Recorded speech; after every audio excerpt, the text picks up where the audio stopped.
part 15 of getting the broken dump truck on the road again.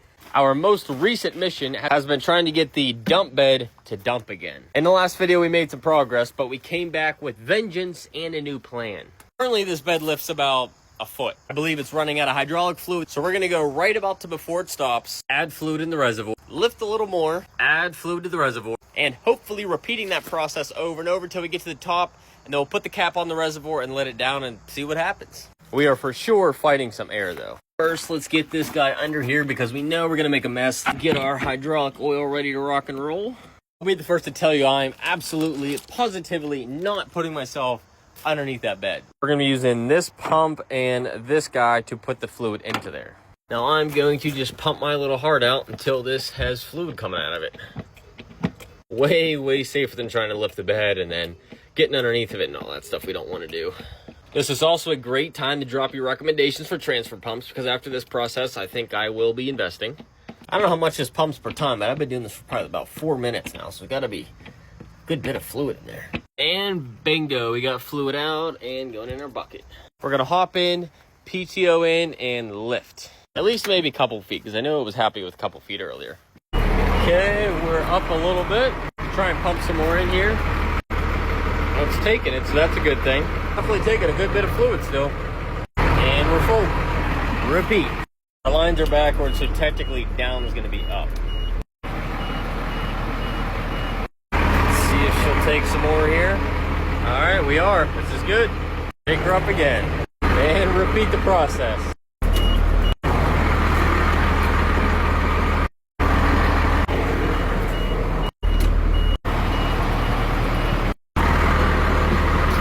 That's what I feared. We hit the edge of the bucket where I could reach. Let's see if we got a little hose to put on that to stick in the bucket. A little section of hose to stick on there. We'll try that out and see how that works. And it worked. We're definitely making some progress here. We're almost, I feel like we're over halfway. This thing takes about 7 pumps and it's really getting smaller and smaller. How much I can actually lift it. Like that right there. That's probably about 6 inches or so, 8 inches. Oh, I didn't even drink all that. One a little bit more, keep going. Basically what we're doing is we're pumping it into this little tiny holding cell. It's sucking it, putting it into the cylinder, and it just empties this thing out. So we're basically just refilling and putting it into there. It doesn't want to go anymore, but I can't imagine that's the whole way up. I would imagine this cylinder still has a good ways left. Got it to take some more, but I won't bore you guys with this process. I'll just wait until we're almost there. Don't get too much more out of this, so we're gonna pull this guy out. We're gonna grab our cap. I have learned if we go to put this down now, that is gonna become a geyser. And I think we have to force the fluid to get to the other side of the cylinder. Let's see what happens. Well, it's lowering. Let's pull this 6x6 out so we can actually go the whole way down and get all the air out.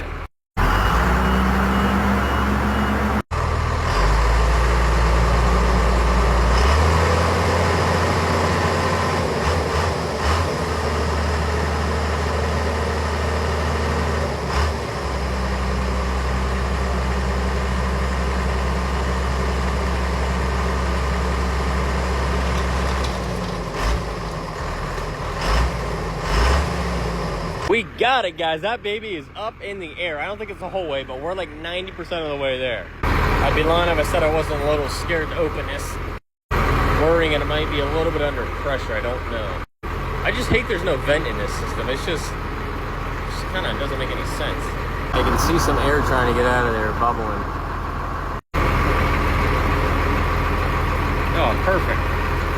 We're out of the woods. Well, let's keep on pumping her back up, see if she'll take a little bit more fluid. I really am not convinced we're the whole way up. I only took 5 pumps out of that. We have achieved maximum dump angle. I feel good when I say that because this thing was going and stopped, like it reached the end of the ramp. Of course, when it runs out of fluid, it will start jerking to the end. This was a solid, consistent stop. We got this full. Apparently now it's kind of foaming out of there. I'm thinking we cut this off, let the air kind of bubble up from there, leave this thing at the top here, and then do some other stuff while we're here. Because there was a laundry list left with this thing. That is just the tip of the iceberg. Made a little whoopsies and left my light up in the air. Top this off, and then we'll let it sit.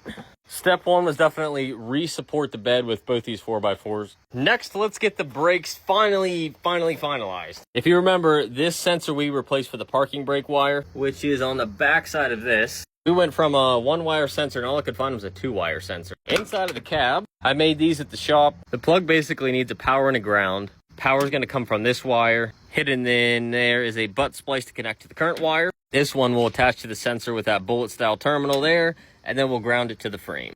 Get all the brake fluid and everything wiped off the wire. Give it the crimp here. See if I can release these with one hand. Okay, heat shrink this up. Little flame there. It is nice too for troubleshooting if you ever have to look into a circuit again, is to match your wires. So there was green originally, so that's why you'll see green on the other side. We'll meet up the dirty wire loom with, on this side, the new clean wire loom. We are repaired and now with our new updated terminal.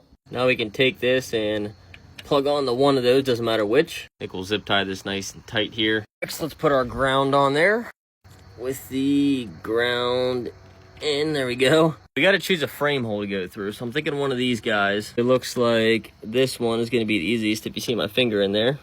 Unfortunately, I forgot my flap disc, but I do have this guy with the cutting wheel, so we'll try and take the paint off with this. That should work. Now to hit the inside. Actually, now we got to see what's the biggest bolt we can fit through our terminal, which is looking like this M8 is the max.